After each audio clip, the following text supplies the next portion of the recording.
Bom, meus irmãos, a paz do Senhor para todos os amigos e alunos da Escola Bíblica Dominical para Todos. Eu sou o professor Ricardo, sou aqui membro da Igreja Assembleia de Deus, Ministério do Belém, aqui no Cajuru, e nós estamos aqui mais uma vez juntamente com vocês, para estudar mais uma lição da Escola Bíblica Dominical, lição de número 11, Nós estamos aí sequenciado aí no livro do Gênesis, começo de todas as coisas, e estudaremos nessa semana a lição de número 11, que diz assim, Melquisedeque abençoa Abraão. Então vamos estar entendendo a respeito das bênçãos de Abraão, que Abraão recebeu pelas mãos de Melquisedeque. Então vamos lá, sem delongas, vamos entrar aqui no texto áureo, que diz assim: e abençoou e disse: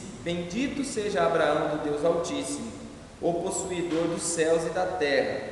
A verdade prática está em Gênesis capítulo 14, verso 19. A verdade prática nos diz assim, a bênção de Melquisedeque não se limitou a Abraão, mas alcançou todos os que recebem Jesus Cristo como sacerdote eterno. Então olha só, Então nós temos aí, essa bênção, essa bênção através de Jesus, a bênção de Melquisedeque abençoado, que abençoou Abraão, que veio através de Jesus abençoar a nossa vida, que o sacerdote, o sumo sacerdote, que entrou por uma única vez, por uma única vez ele entrou no Santo dos Santos, entregou a sua vida por nós como cordeiro, ele entrou no Santo dos Santos, foi sacrificado com o seu sangue puro, derramou por nós ali, no lugar santíssimo, e deu essa brecha aí, abriu essa janela para nós entrarmos também no Santo dos Santos. Então olha só, enquanto o sacerdote,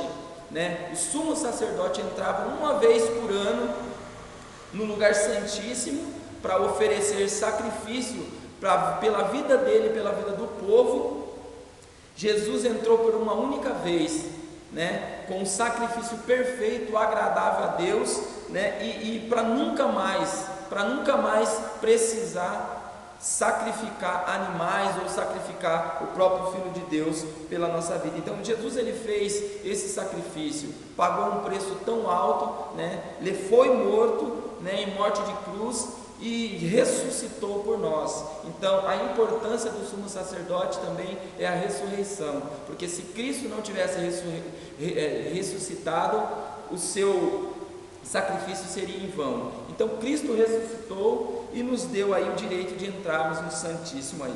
Amém? Vamos lá, leitura bíblica em classe se encontra no livro do Gênesis, capítulo 14, verso 12 a 20. Vamos lá.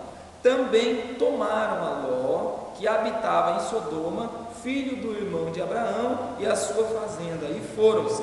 Então veio um que escapara e contou a Abraão, o hebreu. Ele habitava junto dos carvalhais de Manré, o amorreu, irmão de Escol, irmão de Aner.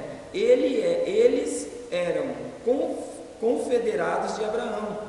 Ouvindo, pois, Abraão que o seu irmão estava preso, armou os seus criados, nascidos em sua casa, trazendo 318, e os perseguiu até Dan, e dividiu-se contra eles de noite, ele e seus criados, e os feriu, e os perseguiu até Robá, que fica à esquerda de Damasco, e tornou a trazer toda a fazenda, e tornou a trazer também a Ló, seu irmão, e a sua fazenda, e também as mulheres e o povo. Versículo 17. E o rei de Sodoma saiu-lhes ao encontro, depois que voltou de ferir a Quedarlaomer, e aos reis que estavam com ele no vale de Savé, que é o vale do rei. E Melquisedeque, rei de Salém, trouxe pão e vinho, e este era sacerdote do Altíssimo, e abençoou e disse: bendito seja Abraão do Deus Altíssimo, o possuidor dos céus e da terra, e bendito seja o Deus Altíssimo, que entregou os teus inimigos nas tuas mãos e deu-lhe o dízimo de tudo. Então, que coisa maravilhosa, né? Quando o ser humano está embaixo da vontade de Deus, né? Fazendo aquilo que Deus coloca no seu coração, fazendo aquilo que Deus o coloca em suas mãos. Então, Abraão aqui, ele tomou as dores e foi, né, atrás ali de conquistar novamente tudo aquilo que os inimigos tinham conquistado. Então Abraão foi, né, com os seus 318 e conquistou ali, tomou novamente, vencendo aqueles 5 reis, né, e tomando novamente ali os pertences, né, que pertencia a ele e a própria família que eles tinham ali sequestrado, né? Então aí chega nesse momento, né, enviado ali para abençoar Melquisedeque, abençoar Abraão, e ele pagou o dízimo de tudo, né? Então olha só que interessante, vamos lá. Introdução. A história de Melquisedeque é tão breve que o autor sagrado pode narrá-la em apenas 3 versículos. Então, olha só que interessante. É uma passagem rápida, né? É uma passagem bem rápida, mas que tem um peso, né? Que tem um peso importantíssimo, né? Melquisedeque, ele aparece assim de uma forma bem rápida, mas é uma passagem assim que deixa uma marca profunda, né? Deixa um verdadeiro estudo, um verdadeiro ensino para nós, né? Então olha só que interessante. Se a história é pequena, a teologia é grande. A importância de Melquisedeque faz-se plena com a encarnação de Cristo, que desde o Calvário exerce o seu sacerdócio junto ao Pai. Então olha só, né? Jesus, ele tem essa tipologia de sacerdote eterno desde o princípio. Então essa importância que tem no sacerdócio de Cristo, né, a gente vamos perceber aí durante, né, o período aí quando ele passa nessa terra, né, que ele entrega a sua própria vida por nós e depois ressuscita, né, e nos dá o direito de entrarmos ali na presença de Deus, amém? Então vamos lá. O rei de Salém entra em cena quando sai ao encontro de Abraão, que vinha de uma renhada batalha para libertá-lo. Então olha só que interessante, né? Essa batalha rinhada, ou essa batalha sangrenta ali, né? Ela trouxe esse benefício, né? Ela trouxe essa bênção aqui para Abraão, que abençoou o patriarca, toda a nação israelita. Nesta bênção você também foi incluído. Então quer dizer, essa bênção ela foi, né, durante aí, passando de geração em geração até chegar nos dias de hoje a nós, através de Cristo Jesus. Então olha só, primeiro aqui, Melquisedeque, rei de Salém, né? Uma história sem biografia. Assim podemos definir a aparição de Melquisedeque no relato do Gênesis.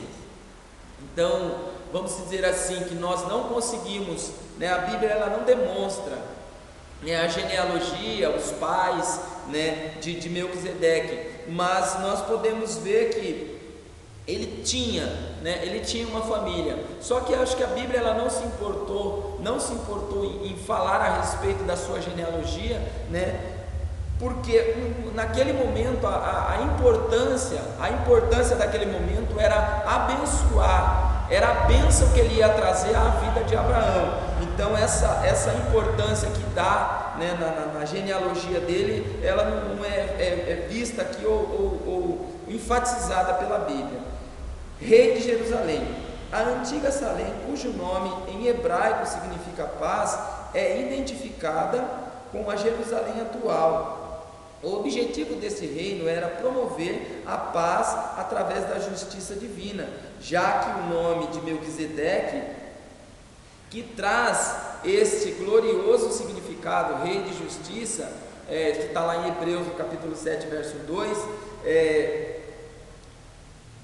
está lá em Hebreus, né, capítulo 7, verso 2. Então essa passagem que fala de que conta um pouquinho mais a respeito de Melquisedeque, a gente vai encontrar lendo ali em Hebreus. Portanto, sua função era difundir o conhecimento divino em toda aquela região, pois Israel ainda não existia como povo sacerdotal e profético do Senhor. Então olha só, antes de acontecer, antes de Deus mandar, né, ali a lei do Sinai, ou a lei sacerdotal, ou a lei civil, né? Então essa espécie de sacerdócio, ela já existia, né? Ela já existia, tanto que podemos ver aqui que Abraão, né, ele paga o dízimo, né? Ele paga o dízimo a Melquisedeque aqui. Então a questão sacerdotal, ela já era antes mesmo da lei, né? Ainda que as outras nações, elas tinham algum sacerdote que não servia ao Deus Altíssimo, mas nós podemos entender aqui que Melquisedeque, ele servia, né? Ele servia ao Deus Altíssimo. Vamos lá, segundo, sacerdote do Deus Altíssimo. Melquisedeque foi o primeiro personagem da história sagrada a receber o título de sacerdote. Então olha só, né? Vemos aqui a Bíblia mencionando, né? A Bíblia mencionando o primeiro título aqui a sacerdote dado aqui a Melquisedeque. Então esse é o primeiro homem aqui da Bíblia que nós podemos compreender aqui, que se trata aqui do nome sacerdote. É claro que desde o princípio houve ações sacerdotais. Então quer dizer, nós podemos entender que desde o princípio, do começo do Gênesis, nós vemos já o próprio Adão já oferecendo sacrifício a Deus, né? O próprio Abel e Caim, né? O próprio Abel e Caim oferecendo sacrifício a Deus, fazendo essa função sacerdotal de oferecer sacrifício a Deus.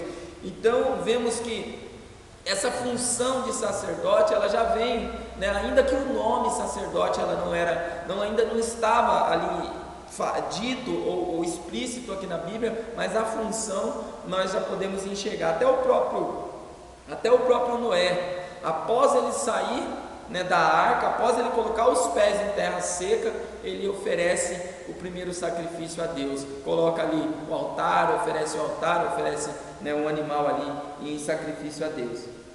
Então olha só, terceiro, figura de Jesus. Então olha só que interessante, né? O sacerdócio de Melquisedeque, ele traz uma figura, né? Ele traz aí uma figura para Cristo, onde nós vamos entrar aqui. Filho do homem. Jesus tem uma genealogia que em Mateus remonta a Abraão, que está lá em Mateus capítulo 1, do 1 ao 2, e em Lucas vai até ao próprio Deus, Lucas 3:38. Mas como filho de Deus, ele é eterno, não possui genealogia. Nesse sentido, Melquisedeque é uma figura perfeita de Cristo. Então olha só, né? Sem pai, sem mãe, né? Não mostrado, né? Não mostrado, mas trazendo aí uma perfeição, né? Uma perfeição, um sacerdote eterno, para trazer, né, a entender que Cristo foi da ordem, né? Tanto que o texto nos fala em Hebreus que Jesus, ele foi sacerdote segundo a ordem de Melquisedeque. Então olha só, o texto aqui que gostaria de ler aqui, que está aqui no livro A Excelência da Nova Aliança em Cristo, né? Que é da editora Central Gospel, nós vemos aqui falando a respeito do livro de Hebreus. Então ele fala a respeito da ordem de Melquisedeque, um sacerdote eterno. Então quer dizer, Jesus, ele assume, né, esse sacerdócio, não mais esse sacerdócio humano, que precisava oferecer sacrifício anualmente, que precisava entrar uma vez por ano, que o sacerdote, ele entrava uma vez por ano com um sacrifício de touro, ou de ovelha, ou de carneiro, com sangue, né? Ali pegava o novilho ali, né? Sem mácula, e sacrificava e entrava no Santo dos Santos e oferecia uma vez por ano pelo pecado dele e o pecado do povo. Só que isso era transitório.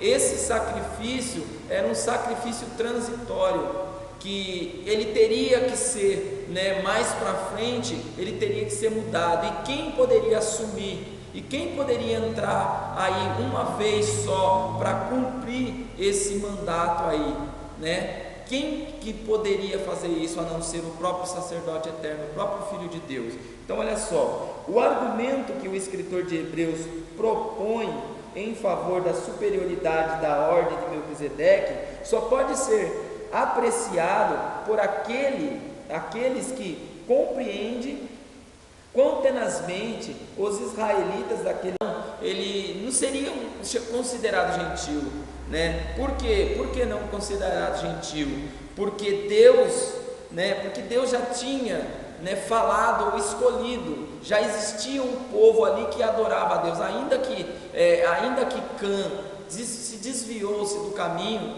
né, com o seu próprio filho, né, que deu origem ali Sodoma e Gomorra e tal, né, até mais ali aquele espaço ali daquele lugar, ainda que Abraão, né, é daquela família, mas ele não era considerado um gentil, né, porque ele era da origem dos hebreus, né, da origem de aqueles que vieram a promessa de Deus sobre a vida deles.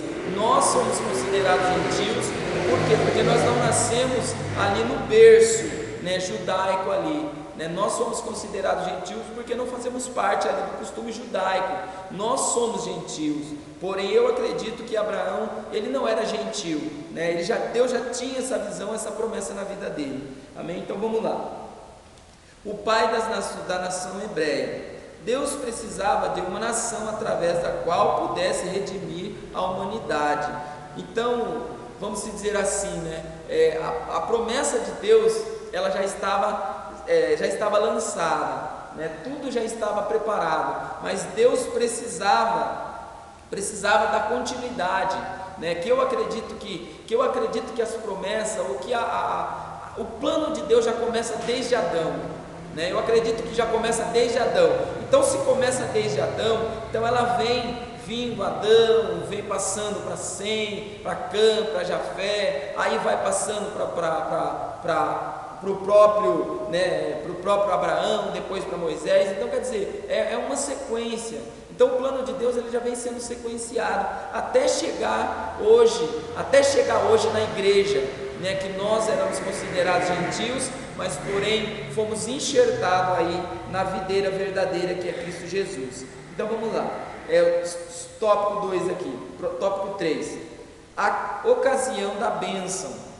Por causa da captura de Ló por Quedorlaomer, rei de Elão, o patriarca viu-se obrigado a formar um exército para libertar o sobrinho. Então olha só que interessante, né?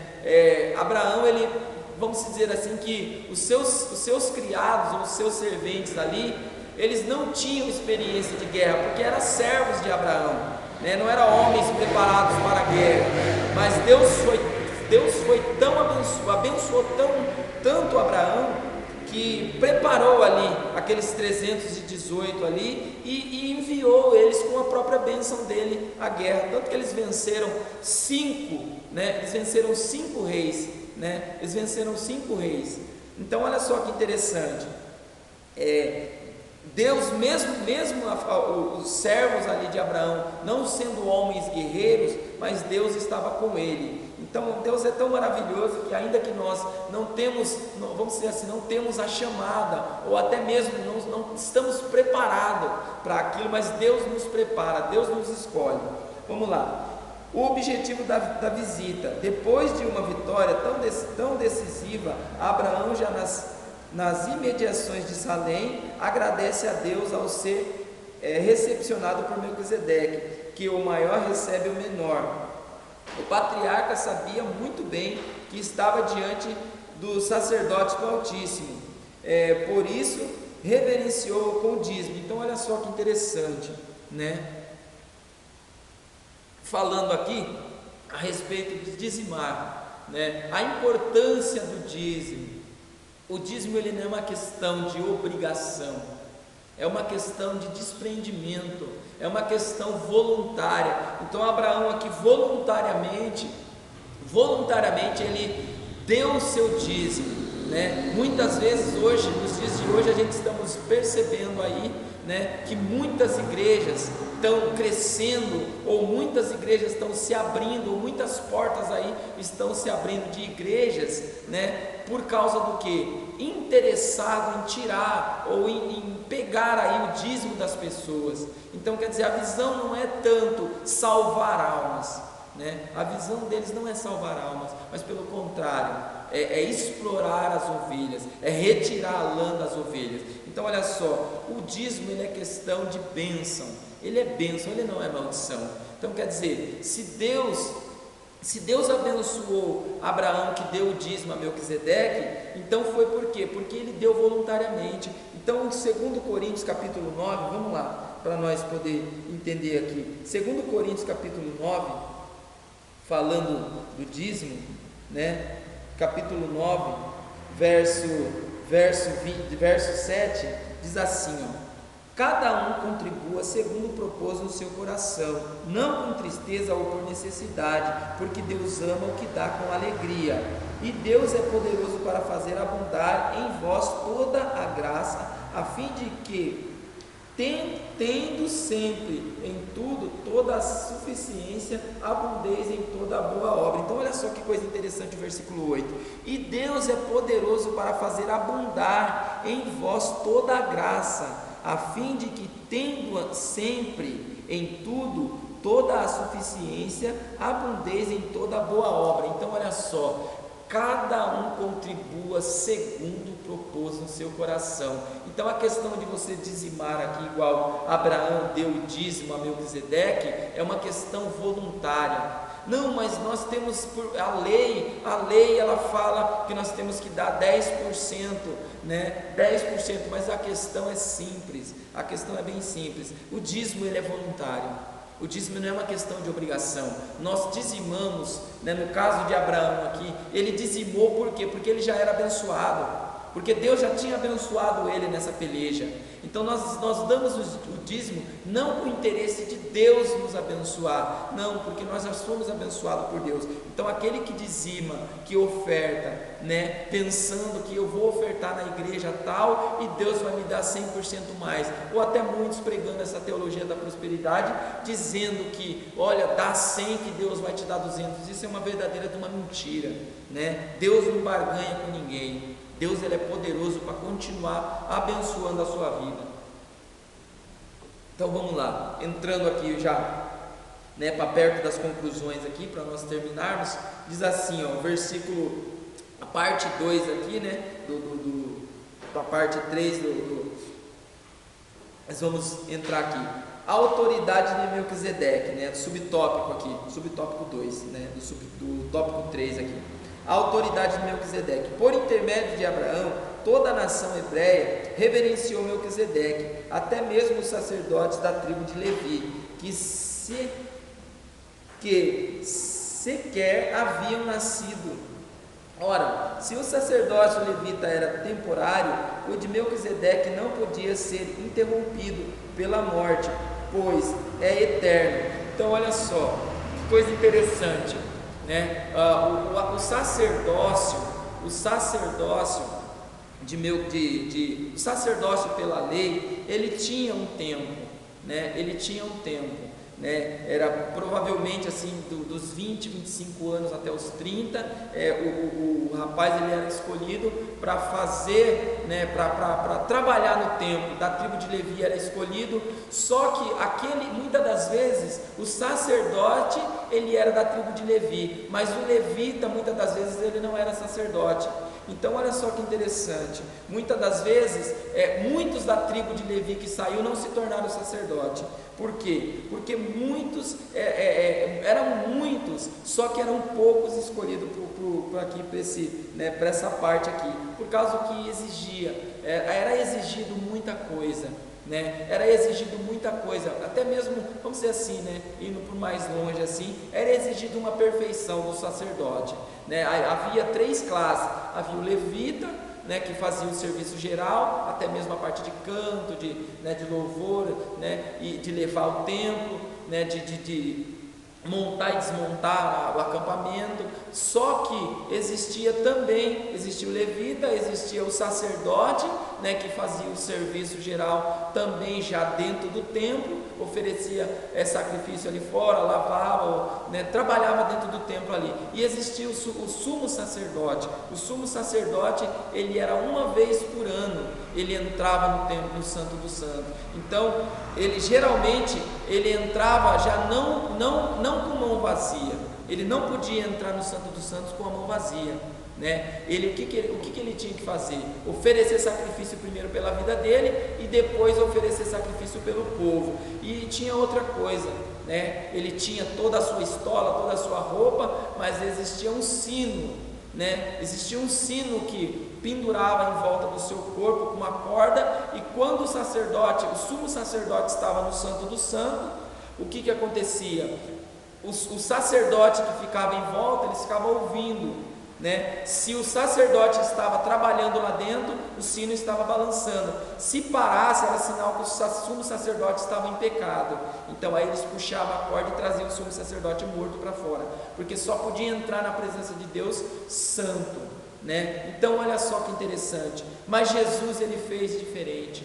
Jesus, ele entrou com a santidade da santidade dentro do Santo dos Santos. Só que aí na sua entrada ele rasgou o véu de separação. Então Jesus, ele rasgou esse véu de separação e nos deu direito hoje. E hoje nós temos direito de entrar na presença de Deus. Hoje nós somos considerados, segundo o livro de Hebreus, somos considerados aqui sacerdotes. Por quê? Porque nós podemos entrar na presença de Deus, temos a autoridade de entrar na presença de Deus com o nosso próprio sacrifício, que é o nosso corpo, como o apóstolo Paulo falou, que nós somos hoje, hoje nós somos esse sacrifício, nós entramos na presença de Deus com o nosso corpo, que é o sacrifício vivo perante Deus. Vamos lá, conclusão aqui para nós terminar.